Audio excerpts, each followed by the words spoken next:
ago, there used to be sediment, rocks, and grass covering this pipe. But over the years, the gravity in the water has pulled away the sediment away from the pipe, exposing it. Rain can erode rock down into sediment like this. Then the rain can move the sediment into other places.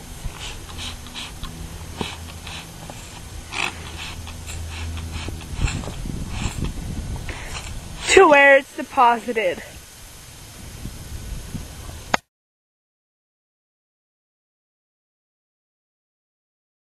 There are two types of weathering on this basketball hoop. Moss, the plants that are eating away at physical, and chemical, the rest that's eating away at this. Two types of weathering on one basketball hoop? I never!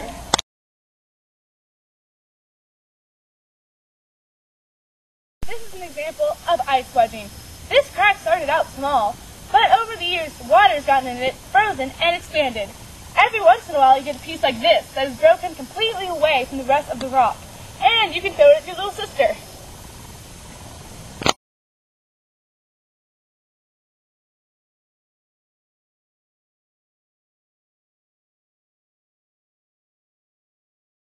This is a man-made gully.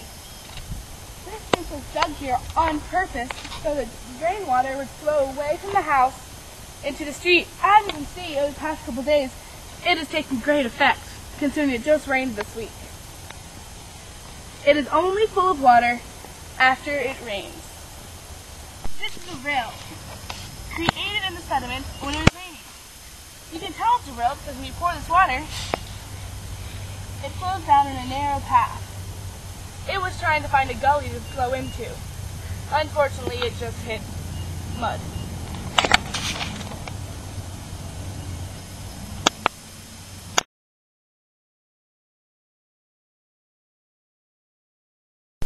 I'm sitting on a cut bank. See when the water used to be higher, it cut through the sediment and the roots are showing? It stopped cutting through the sediment when it hit a big chunk of rock, so it sloped a little bit. Over there is a point bar. This is where the sediments were deposited after being cut away.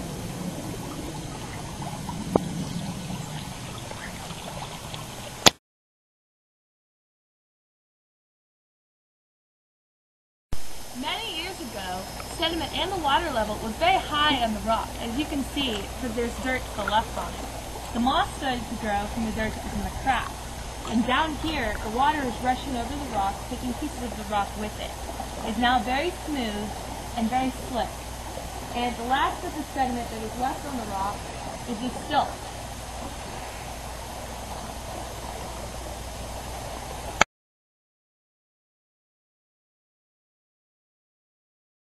Sediment can be moved by wind. Erosion!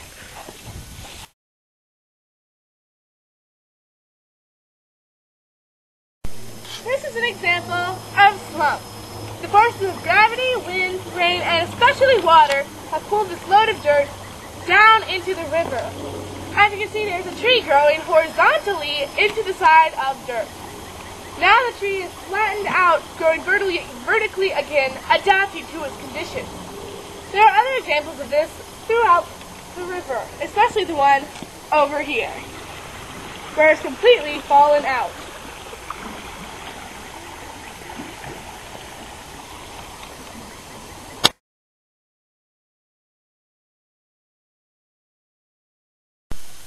This brick wall is an example of erosion prevention. Keeps the dirt and the leaves from getting onto the driveway down here. This is a silt fence and is an example of erosion prevention. This fence is here to keep this sediment for when it rains and things like that from getting into this big hole in the ground. I'm not quite sure what the hole is for, but obviously the workers who are doing this construction do not want this Georgia red clay in their hole. So they put up the silt fence. And it is backed up by this wonderful metal wiring, as you can see. And that is erosion prevention.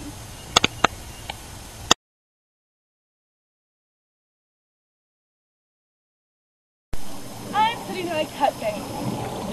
See when the water used to be higher it cut through the sediment and the roots are showing, it stopped cutting through the sediment when it hit a big chunk of rock. So it sloped a little bit. Over there is a point bar. This is where the sediments were deposited after being cut away.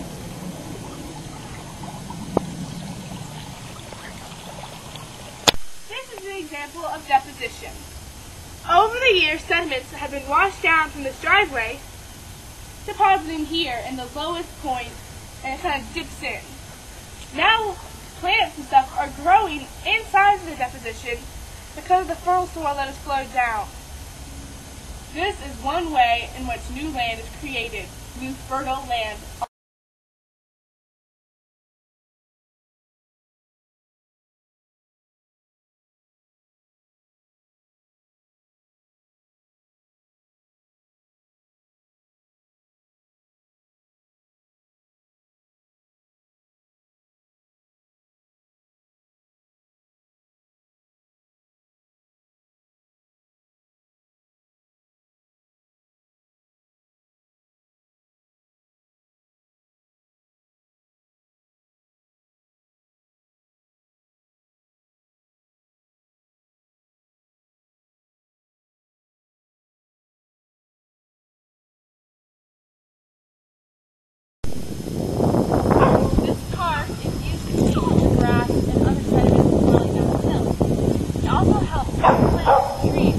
Rain can also erode rocks away.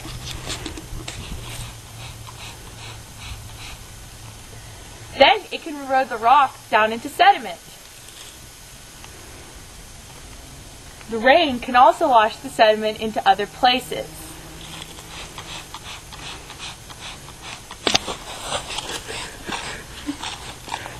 Totally gone. Record that. Yeah. I want to hear it. I want to hear it. No, it's not recorded! Rain can erode water. This is an example of slump. The forces of gravity, wind, and water especially have pulled down this load of dirt and pulled down the tree with it. As you can see, the tree's roots grow vertically into the side of the hill and dip back up so the tree can go vertically straight again.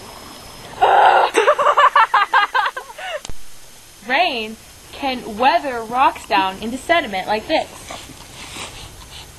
Then they look like this. The rain can also move the sediments into other places.